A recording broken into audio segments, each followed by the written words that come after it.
ما هي وظيفة الطحال؟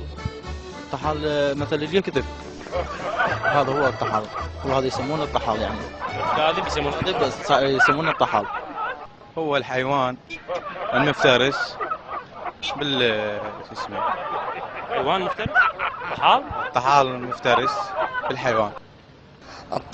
الطحال يعني كلمة هي أصلا يعني كلمة هي مو زينة، تستخدم الألفاظ مو زينة.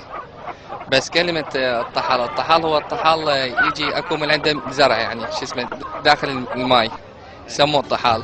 وأكو الطحال تكرم الروت مال الهوش هم يسموه الطحال. بالنسبة للطحال هي بالنسبة لهاي السوائل يسحبها يا سوائل سوائل مثل العصائر أو البيبسي، ويا هاي البيبسي ترى مؤثرات كذا مؤثرات. شنو وظيفة الطحال الموجود بالجسم؟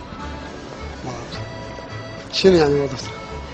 أنا أسألك شنو وظيفة الطحال؟ والله ما أدري. وظيفة الطحال من الضوج من واحد تقول له طحال. الطحال اي طحال. الطحال هي وظيفة الطحال على مود الشحوم، يذوب الشحوم يعني.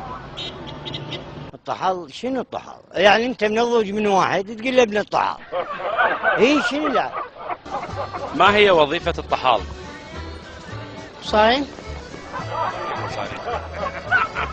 مسرع بالبطن. الطحال